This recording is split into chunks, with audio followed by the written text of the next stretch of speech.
Hi, right, Shed Guy here. I've had a bit of a weekend. We've got some new Crawford multi-size EC collets with a chuck that goes with it and a chuck key. I thought I was getting like a big drill chuck, but you know, that's pretty bigger than a big drill. Okay. And we've got some Smart and Brown opening collets. So these are collets that are pulled by your 5C drawbar down this taper, and that's an expanding collet and some closing collet. So I'm going to give all this lot a bath in a bit of paraffin. You can't use short stock in them. You have to, I've had it on good authority, if you put a short piece in, the jaws just fold and the pieces flip out. So it's got to have a reasonably long piece of stock in here. But they're nice looking things. Good weight to them as well. So, paraffin bath time. So I'll leave those a bit and then give them a brush over.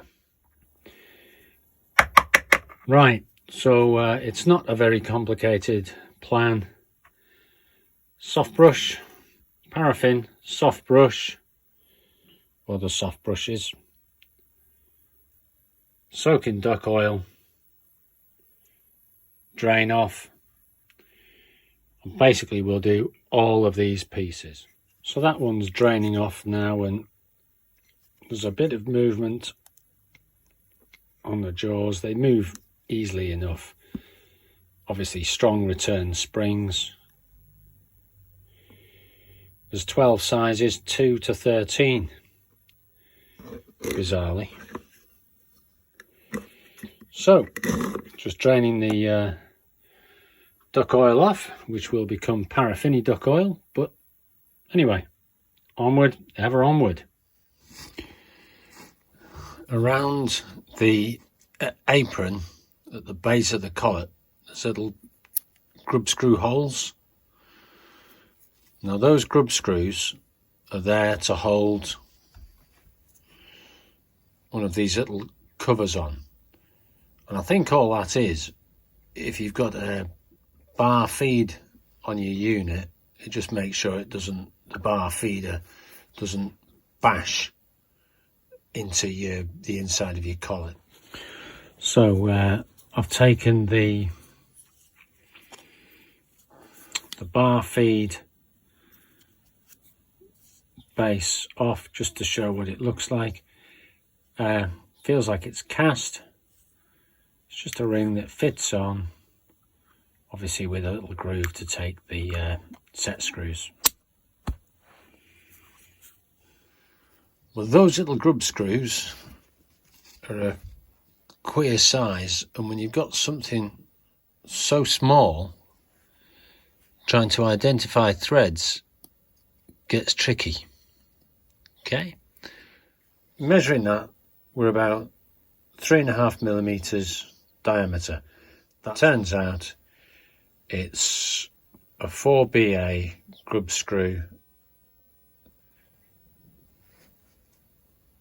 that sits in that apron, and 4BA is one queer size. Right, so I bought some 4BA grub screws just so that I'm going to put them into those holes and keep them clean. Funnily enough, that's another reason my Imperial Allen key didn't quite fit, my metric Allen keys didn't quite fit. Of course, I think 4BA's some sort of stupid Allen key size, but there was an old dodgy packet of keys that were the right ones, so there we are. Strange key as well. I'll put these in, clean all these, get back. Right, we're 3 collets in. Let's do something a bit different. We'll take this little screw out. Okay. Oversized drill chuck. Oh.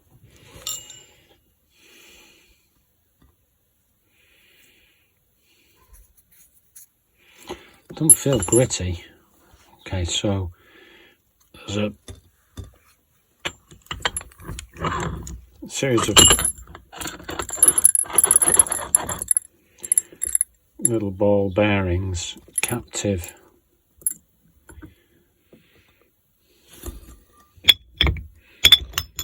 There you go. So there's a little race for the bearings to run in. We'll clean that off. So I've got 29.250, let's say, ball bearings. And I know the other guys seem to have 39, so I'm going to buy some ball bearings and just replace those. That's all wallowed over. I'm going to sit it in the drink, soak it off, and see if I can get that out. When I got this chuck, this was a little bit seized up, and I can see why now. So the ring wasn't going up and down easily. I'll have a ball bearing count as well, eh? Might just start by drifting it a bit with a bar of something soft.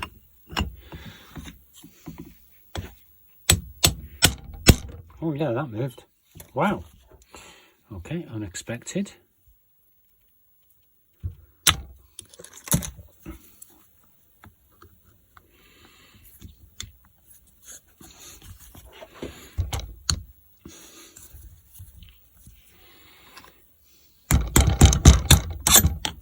Well, that didn't fight me too bad, did it? Okay, so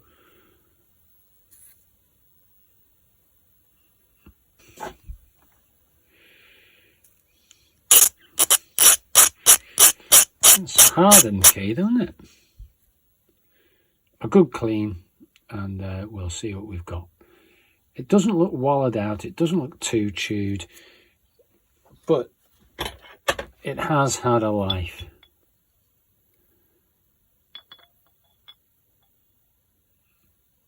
It doesn't look too bad.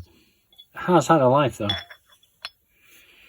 This is the nose piece. It's a little bit dinged out there, so I'll stone that out. Threads look pretty good.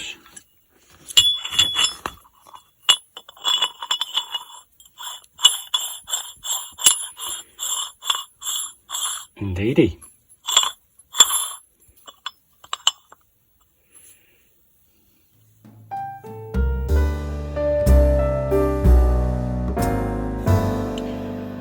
So collets cleaned,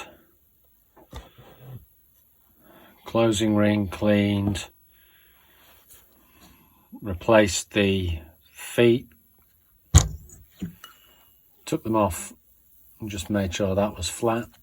So it's looking good. Now somewhere in this here piece of gauge plate lives the new key, so onto the new key. Okay, so we need to make a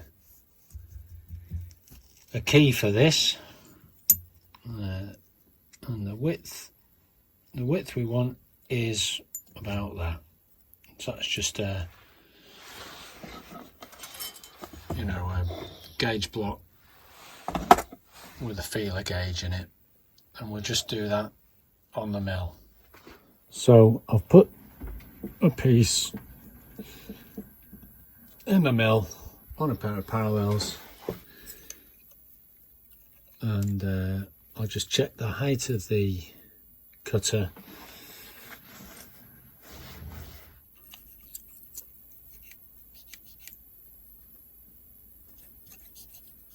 This is a Tom Senior E mill, and we've just set the quill stop with the cutter at the correct height.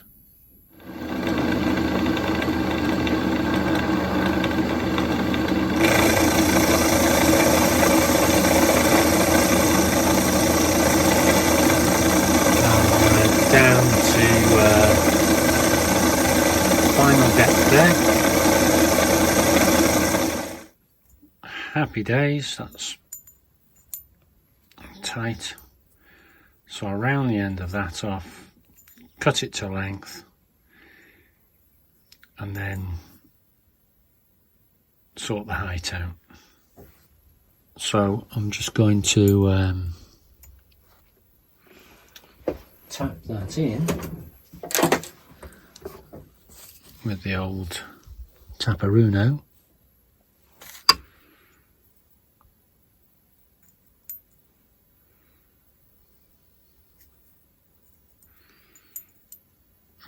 Does feel tight.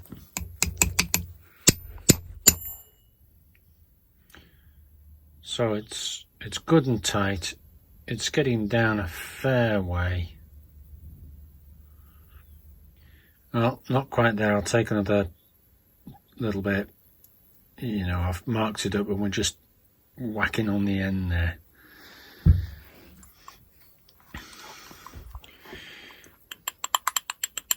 A little bit of movement, sliding up and down. After a bit more kerfuffle, we've got that fitted.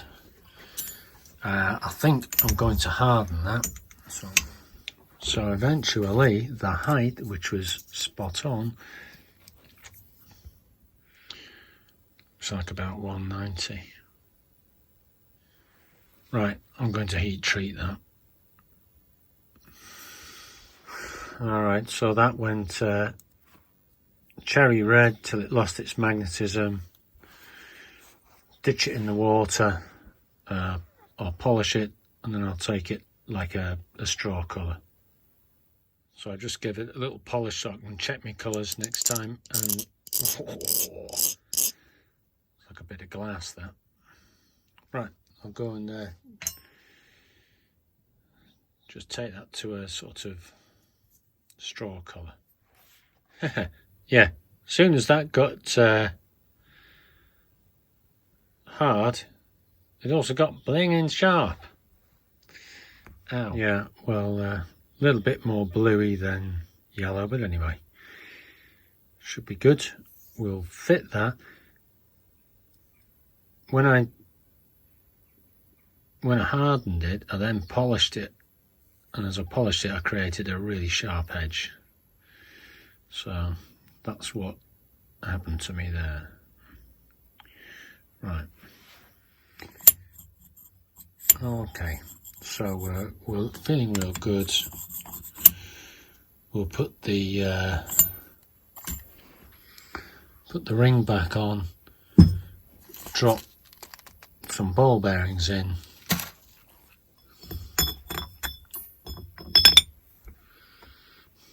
right.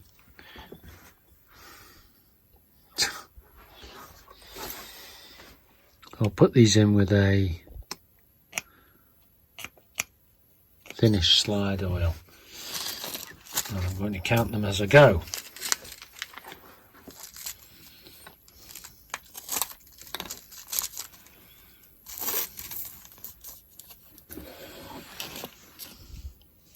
One,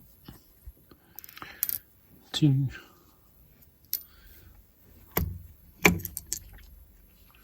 3, 38,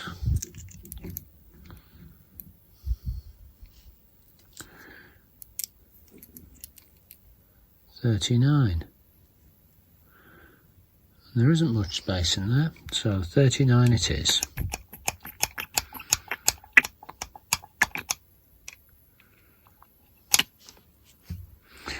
And we'll just put the screw back on.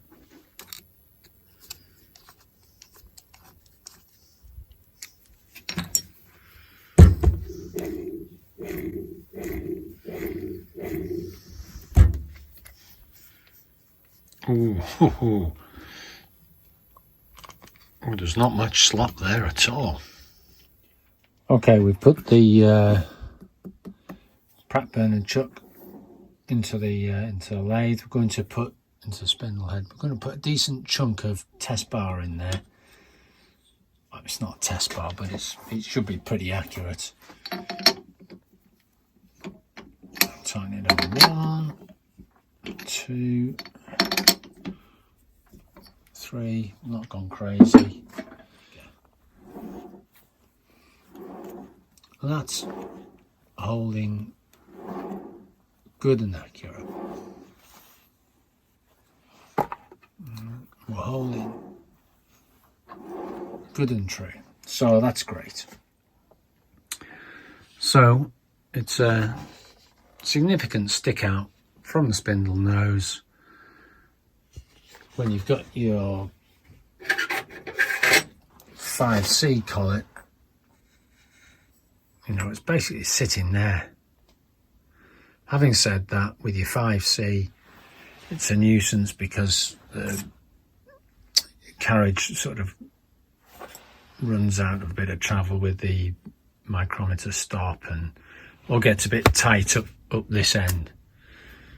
But yeah, all in all, happy with that.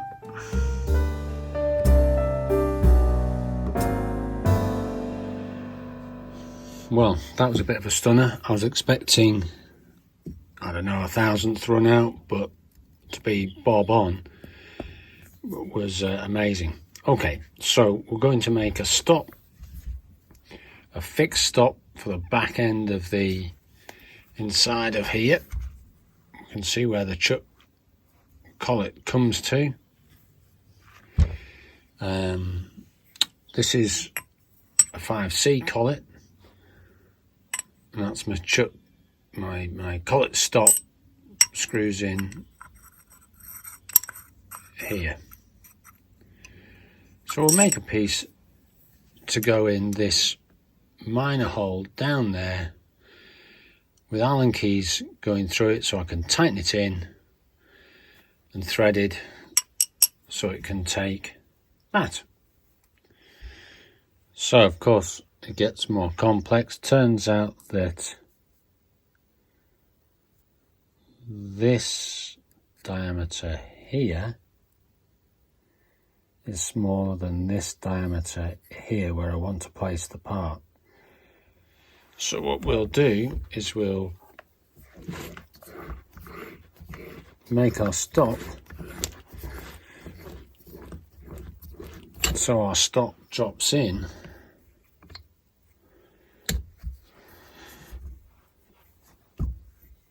from this end, and it'll drop in, sit on the stop, tighten through with Allen keys, screw in the back. So I'll measure that bore. Get the old snap gauges going.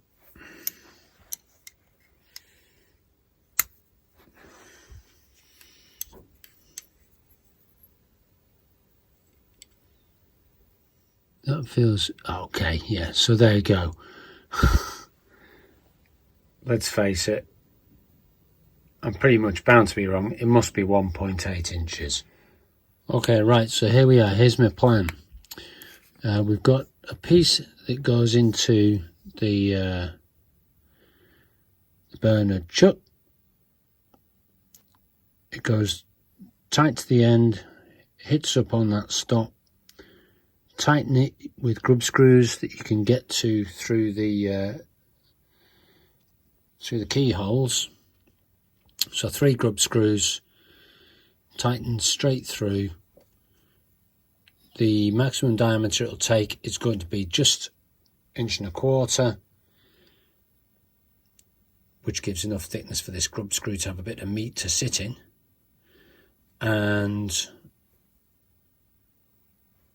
the 5C stop going in at this end looks like it's 1 inch diameter, 24 gauge thread. And what I'll do is I'll sneak up on that. I won't make it perfect. I'll just sneak up to it and make sure this old boy is good and tight. Right, so I notched it, cut it with a saw, plan of action, face it, take the OD down,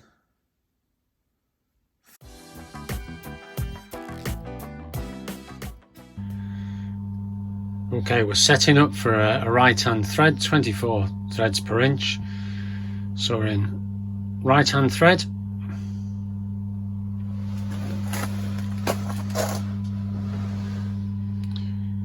(24) is AX6, so we've selected 6 here, A here, X there, and we're on screw. Reasonable speed.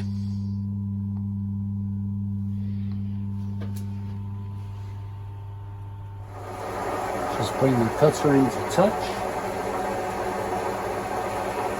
Just touching.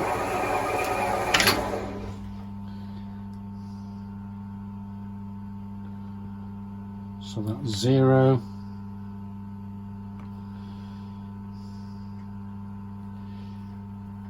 Set my dial to 0. Multiples of 6 are waiting for any division on here. I've set the stop so I don't go too far. Right, let's give it a go.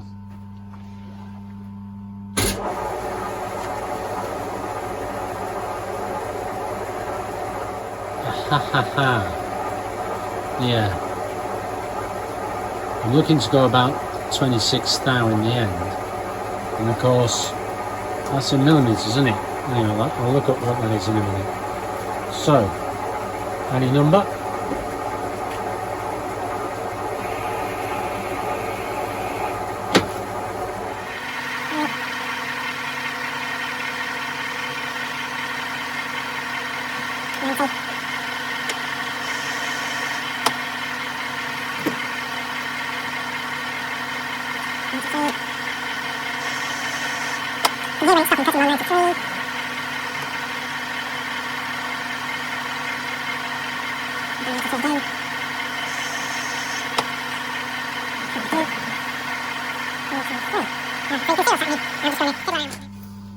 Okay, so that's a good tight thread. It fits this. It's not a standard thread, I'm going to guess, but it fits this. This is what I've got, so I'm happy with that. You can see it's tight. It's just, you know, it's cleaning off the anodizing on the top. I'll clean up in the inside of the thread, get the burr off the thread with a Dremel multi-tool. So the total I took off was 23 thousandths.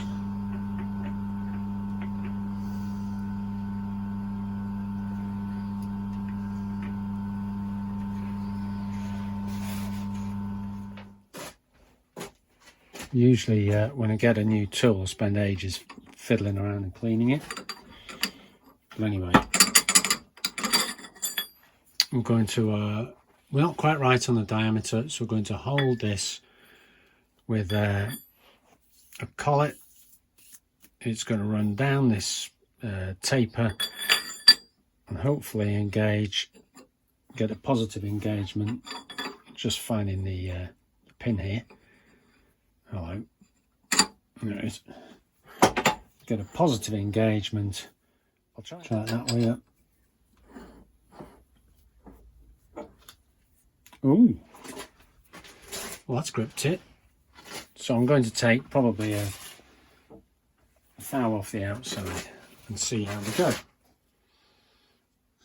Just a different way to grip things. Expanding collet. I did actually hit my number. I was on 180.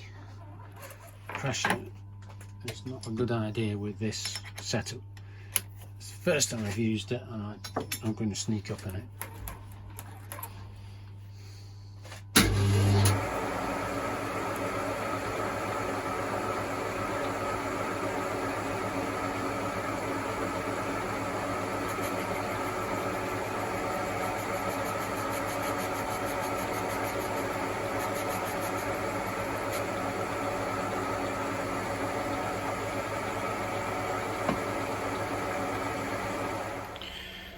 So here's my part, it goes in that way around.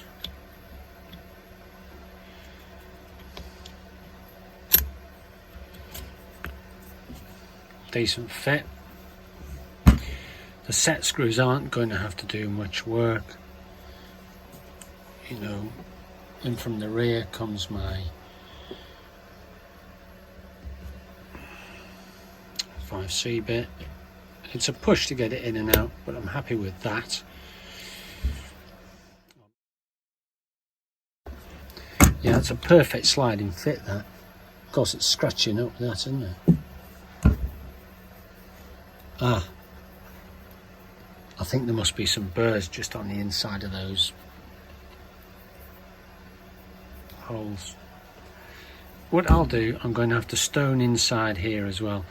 When they've been wallering on the chuck key, they've probably wallowed out that a little bit, so I'm going to have to file that down. That was a perfect piece and it's just marked it, but hey, it's going to get marked in life, isn't it? Yeah, interesting that all I've done is taken a stone, just touched it with some wet and dry just where the key went in, and now it's still a reasonably, yeah, there's no real movement on it. I hit the fit that I was aiming for. That, I'd like it tighter, but hey. We're set up on the Tom Senior E-speed mill, or E-mill anyway, on a dividing head. We're all centered up. Well, you're going to use it as a drill ascension, just bang the holes in, tap them. Right, well, we've polished the tips of the grub screws so they don't ruin the inside bore of my collet chuck. So that you get the idea, it's just a spider. It's a spider that's going to sit inside the collet chuck.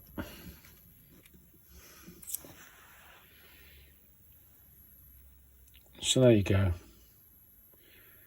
There's your grub screws waiting to do the business. So we'll drop this in. It does feel smooth now, and yeah. Right, so there's the access. Right, 1,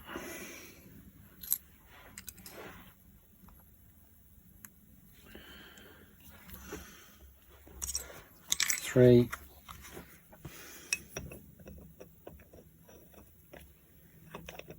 tighten that down. He's gone down good and snug. Well, I can adjust the length of this. I'll probably have to bugger me an Allen key, just make a short one side. So I'm quite happy with that. There you go. There it's sitting on the spindle nose, and up inside we've got our collet stop. So the whole, we've used the set screws to hold this in place. You can set your depth.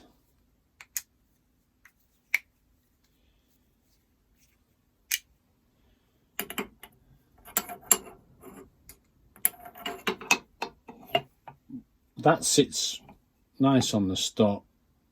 Collet in check out where you are, just going in there, it's already on a good stop. And it's odd that they put a stop in there. So what I'm thinking, there'll be an original part with ball bearings which engage. There's a lip in front of that stop, spring-loaded ball bearings, say 5 of them coming out the side of that. You just have this piece,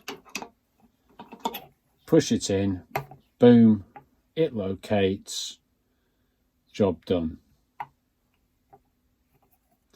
That would be really swish.